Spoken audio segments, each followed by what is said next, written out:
ኢትዮ አዲስ 13 ነው። ጤና ይስጥልን የተከበራችሁ አድማጮቻችን። ክቡራን አድማጮች በዛሬው የመረጃ ሰዓታችን ወደ እናንተ ከምናደርሳቸው መረጃዎች መካከል በመጀመሪያ ደረጃ የሩሲያ ከፍተኛ የጦር አዛዥ በመኪና ላይ በተጠመደ የቦምብ ጥቃት ተገደሉ። መረጃውን እነግራችኋለን። ዩክሬን ለሰላም ሲባል ግዛቷን ለሩሲያ አሳልፋ ልትሰጥ ትችላለች። የኪየቭ ከተማ ከንቲባ መረጃውን የምንነግራችሁ ይሆናል። ታዋቂ አርቲስቶች፣ ጋዜጠኞችና ቲክቶከሮች ኳስ ሜዳ ላይ ይፋለማሉ። መረጃውን እነግራችኋለን። ሜታ በአርቲፊሻል ኢንተለጀንስ የበለጸጉ መነጽሮችን ለተጠቃሚዎች እንደሚያቀርብ አስታውቋል። እነዚህንና መሰል መረጃዎችን ወደ እናንተ የምናደርስ ይሆናል። እስከ መረጃው ፍጻሜ አብራችሁን ቆዩ። አሁን በቀጥታ ወደ መረጃዎቹ እናልፋለን። ግብዣችን ነው፣ ተከታተሉን። በቅድሚያም የሩሲያ ከፍተኛ የጦር አዛዥ የሆኑት ሜጀር ጀነራል ያሮስላቭ በሞስኮ ከተማ አቅራቢያ በመኪና ላይ በተጠመደ የቦምብ ጥቃት ሕይወታቸው ማለፉን የሩሲያ ባለስልጣናት አስታውቋል። ጀነራሉ በአካባቢው ያለፉ በነበረበት ወቅት በሪሞት የሚዘወር ቦምብ የተጠመደበት መኪና ፈንድቶ ጥቃቱ እንደደረሰባቸው የሩሲያው አርቲ ዘግቧል። ጥቃቱን ተከትሎ የሩሲያ የውጭ ጉዳይ ሚኒስቴር ሰርጌይ ላቭሮቭ ሞስኮ የዩክሬንን ጦርነት ለማስቆም ከአሜሪካ ጋር ስምምነት ላይ ለመድረስ ዝግጁ ነበረች፣ ሆኖም ግን ቆም ብሎ ማሰብ ያስፈልጋል ሲሉ ተናግረዋል። ጥቃቱ ከዚህ ቀደም ዩክሬን በሩሲያ አመራሮች ላይ ከነዘረቻቸው ጥቃቶች ጋር ተመሳሳይነት ያለው መሆኑን ዘጋርዲያን በዘገባው አመላክቷል። በቀጣይ ዜና የኪየቭ ከተማ ከንቲባ ቪታሊ ክሊንቺኮ ከቢቢሲ ሬዲዮ ጋር በነበራቸው ቆይታ ዩክሬን ከሩሲያ ጋር በምታደርገው የሰላም ስምምነት መሬቷን አሳልፋ ልትሰጥ ትችላለች ሲሉ ተናግረዋል። ግዛትን መስጠት ፍትሃዊ አይደለም፣ ነገር ግን ለሰላም ከሆነ ጊዜያዊ መፍትሄ ሊሆን ይችላል ብለዋል ከንቲባው።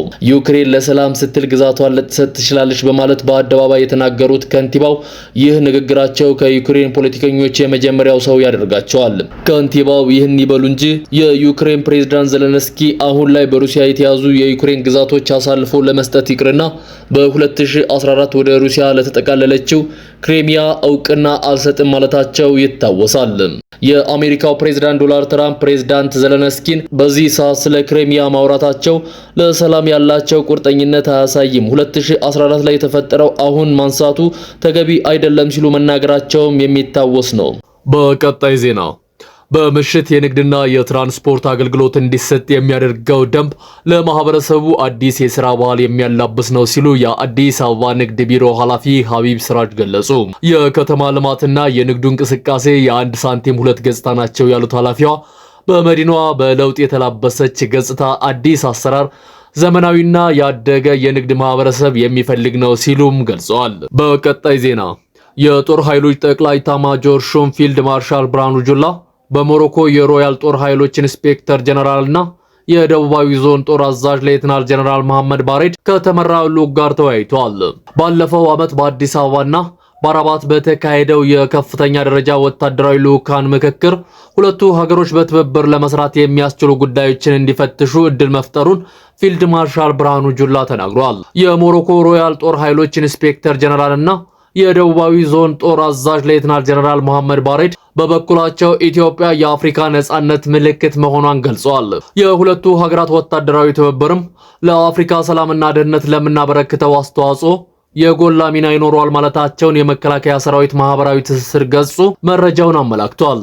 በቀጣይ ዜና የአዲስ አበባ ከተማ አስተዳደር የወጣቶችና ስፖርት ቢሮ ከቅዳሜ ሚዲያ ጋር በመተባበር ልዩ የሆነውን የታዋቂ ሰዎች የስፖርት ፌስቲቫል ሊያካሂድ መሆኑ ተገለጸ። በዚህ የስፖርት ፌስቲቫል ላይ ታዋቂና ተጽዕኖ ፈጣሪ የሆኑ አርቲስቶች፣ ጋዜጠኞች፣ ድምፃውያንና ቲክቶከሮች የሚሳተፉበት የእግር ኳስ ውድድር የፊታችን ሚያዝያ 23 እና ሚያዝያ 26 በልደታ በሚገኘው ብሪሞ ሜዳ ይካሄዳል። በመጨረሻም ሜታ በአርቲፊሻል ኢንተለጀንስ የጎለበቱ ስማርት መነጽሮችን ለተጠቃሚዎች እንደሚያቀርብ አስታወቀ። ሬይባን ሜታ መነጽሮች በቅርቡ በህንድ ለተጠቃሚዎች እንደሚቀርቡ ኩባንያው አስታውቋል። ስማርት መነጽሮቹ እንግሊዘኛ፣ ፈረንሳይኛ፣ ስፓኒሽና ጣሊያንኛ ቋንቋዎችን መተርጎም ከመቻላቸውን ባሻገር ተጠቃሚዎች ለሚጠይቋቸው ጥያቄ መረጃ መስጠትና ሙዚቃ ለማዳመጥ ያስችላሉ።